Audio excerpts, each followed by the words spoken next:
کچھ خواتین کسی فوتگی والے گھر بھی جائیں تو واپس آ کر اس طرح تبصرہ کر رہی ہوتی ہیں کہ بیٹی نے تو نیا سوٹ ڈالا تھا، اسے تو دکھ ہی نہیں تھا۔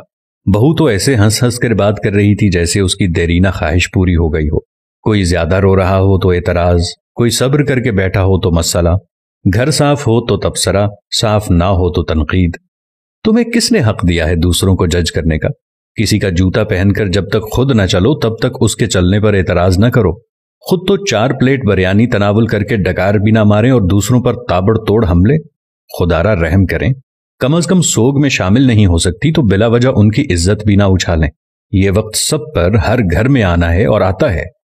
ہمارے مرد حضرات بھی کچھ کم نہیں، 2 لفظ تعزیت کے تو ٹھیک طرح سے بولنے نہیں آتے، اور سیاسی تھیٹر ایسے سجا کے بیٹھ جاتے ہیں کہ فوتگی پر نہیں الیکشن کیمپین پر آئے ہوں۔ جس کے سر سے باپ کا سایہ اٹھا ہے کوئی اس کی بھی تو دلجوئی کرے، اس کے غم کا مداوع بھی تو کوئی کرے، لیکن ہمیں کسی کے غم سے کیا؟ ہم تو رسم دکھاوا کے لیے گئے ہیں۔ ہماری بلا سے کوئی مرتا ہے تو مرے۔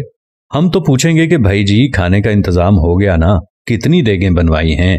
6 دیگیں تو کم ہیں، برادری بھی ہے، محلے داری بھی ہے۔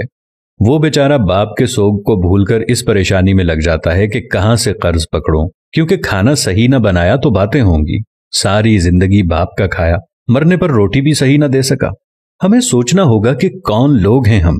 مسلمان تو دور، کیا ہم انسان بھی ہیں؟ جانوروں کا بھی کوئی مر جائے تو وہ ایسے دعوتیں نہیں اڑاتے، اور اشرف المخلوقات کا تاج پہن کر حیوانیت کی ساری حدیں عبور کر جانا کہاں کی انسانیت ہے؟ میں نے میت کے گھر میں ایسی آوازیں بھی سنی ہیں، جو دیگ پر بانٹنے میں لگا ہوتا ہے اسے کہا جاتا ہے ذرا پلیٹ میں 4 بوٹیاں زیادہ ڈال دینا، وہ داماد بھی آیا ہے تو اسے کھانا دینا ہے۔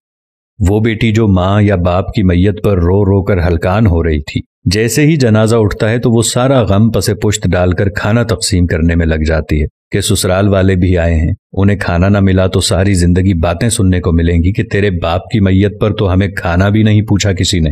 میں نے اس بات پر بھی تبصرے سنے ہیں کہ سالن میں تو تری یعنی گھی ہی نہیں تھا، ہماری پلیٹ میں تو بس شوربہ ہی آیا۔ ہم بحیثیت معاشرہ ظالم بن گئے ہیں۔ خوشیاں تو کجا، ہم نے مرگوں کو بھی اپنے شریکے پورے کرنے کے لیے ایونٹ بنا لیا ہے۔ جب میں کہتا ہوں الہی میرا احوال دیکھ، حکم ہوتا ہے بندے ذرا نامہ اعمال دیکھ۔ کچھ سوال آپ کے ضمیر کے دروازے پر چھوڑ رہا ہوں۔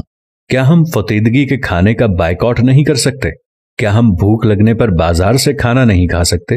کیا ہم گھر میں ایسا اصول نہیں بنا سکتے کہ خاندان میں کوئی کسی کی فطیدگی پر نہیں کھائے گا؟ سوچئے گا ضرور۔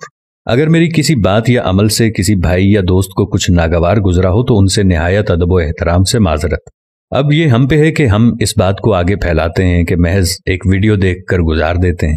بات مناسب لگے تو ایک لمحہ ضائع کیے بغیر شیئر کر دیجیے گا تاکہ اصلاح کا یہ سلسلہ جاری و ساری رہے۔ جزاکم اللہ خیر۔